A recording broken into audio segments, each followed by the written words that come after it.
Omar Ortiz Global. I am Omar Guzman Ortiz.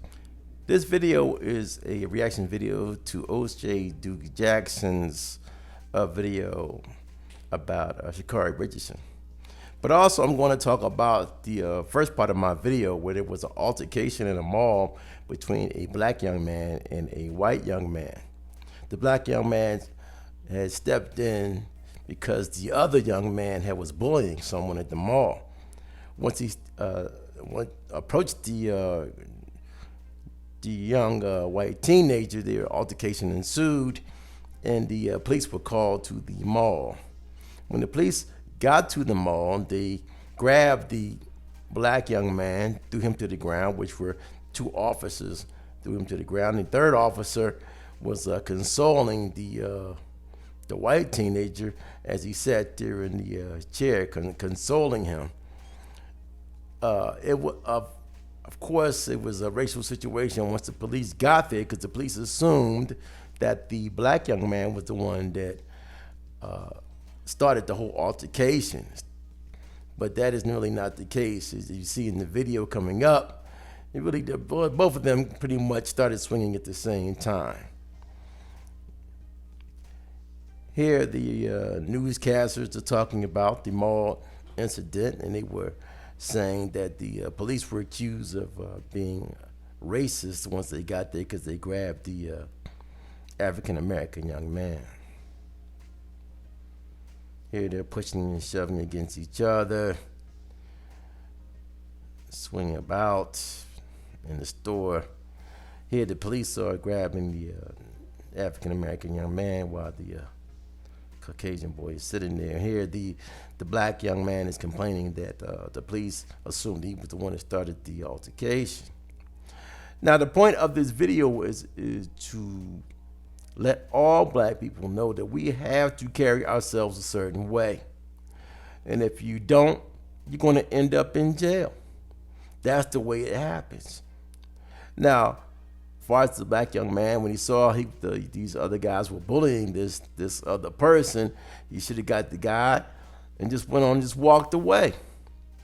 You know, doggone well, you're there with your friends, and he's there with his friends, the bully. And if you step to him, it's going to be an altercation. It's going to be words spoken, because anytime you have two men together, yet whether they're young men or not, much of testosterone's up, and here we go.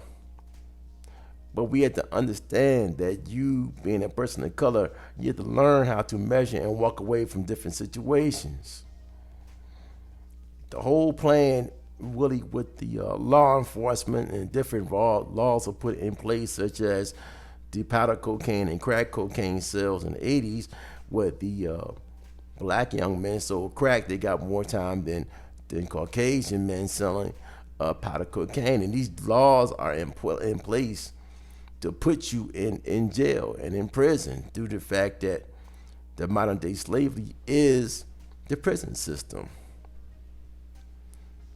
And also to put you in a position, once you do get a felony, you cannot get certain jobs, you cannot vote. If you're from a foreign country, you will be, you may have put yourself in a position where you're deported back to Europe or Africa or Jamaica or whatever your place of origin is, as you're trying to navigate through here in America as far as your employment or education. Here, O.J. Duke Jackson talks about the Sha'Carri situation. Sha'Carri Richardson was denied a shot at the Olympics because she tested positive for marijuana. All right. Now, Russian skater Kamila Valieva has been allowed to compete despite testing positive for a banned drug. Now, Sha'Carri Richardson makes a very, very solid point. The only difference I see is I'm a black young lady. It's all in the skin. Now, is she right about that? The answer is yes. Yes. I cannot see how the Russian skater who positive for a banned substance and can compete, and Sha'Carri Richardson, who tested positive for a banned substance, could not compete. Now, Sha'Carri Richardson had gone to this committee that let this woman, young lady, skate, and asked them why she was banned and not able to run track, last year when she came up positive for marijuana, and this Caucasian young lady was able to skate, even though she came up positive for a banned substance.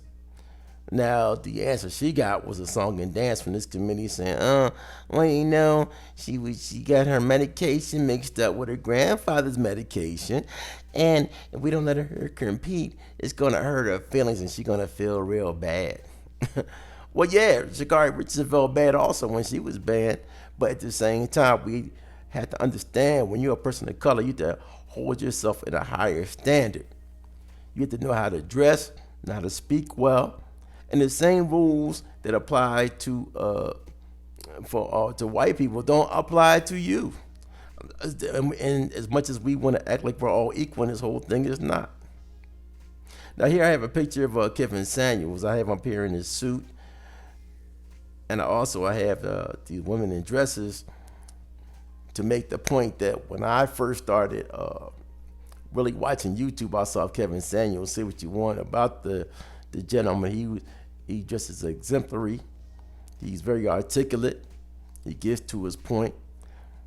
Now, as far as the show is concerned, sometimes he's rude, and I'm not even going to talk about that. But I'm talking about the way he dressed. Now you have Sha'Carri Richardson, who's out there with the green, blue, orange hair. She had tattoos, piercings, and this type of stuff, which also goes against the grain. So when you come out there looking like this with this orange hair, tattoos, and you screaming all this LGBTQ stuff, it's not going to fit well as far as the mold of people want you to represent America as far as you running track. I had a shot at the Olympics because she tested positive for marijuana. All right? Now, Russian skater Kamila Valieva has been allowed to compete despite testing positive for a banned drug. Now, Sha'Carri Richardson makes a very, very solid point. Also, we're going to get into the point about her smoking marijuana, and I'm going to give you a little education about that marijuana situation. Now, is she right about that? The answer is yes. Yes. I cannot see how the Russian skater who positive for a banned substance and can compete, and Sha'Carri Richardson, who tested positive for a banned substance, could not compete. Now, one thing we need to understand about marijuana uses by different athletes. Now, news update, Omar. There are certain enhancements as far as drugs that athletes take, and one way to mask these drugs is marijuana. Now, allegedly,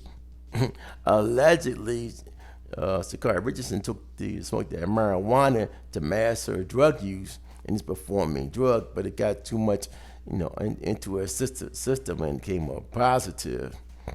Now, it's also very curious that she was breaking all kind of records. She's running her behind off in college and all this kind of stuff, and then all of a sudden, when she gets caught with the marijuana usage and comes back, all of a sudden she can't beat me if I ran backwards in a 40-yard dash. So allegedly, she may have been smoking that marijuana to mask her use of enhancing drugs. Make this video to press upon the point that you know that when you are a person of color, you have to be exemplary. You taught that by your parents. Well, when I was growing up, you were taught by your parents you had to be A1 top notch. You had to dress a certain way, clean, neat, belt around your waist. And my mother always told me a man of importance always wore a watch because he had to know what time it was, because time is very important to a man or a person on their purpose. Also, you have to understand that there's situations that you have to walk away from. Not because you're soft or you're a punk and all that. You have to pick and choose your battles. There's different situations I have encountered with different individuals doing business and whatnot. I took the L. I could have gotten violent, going a whole different way, but I decided not to. This Omar Ortiz signing off.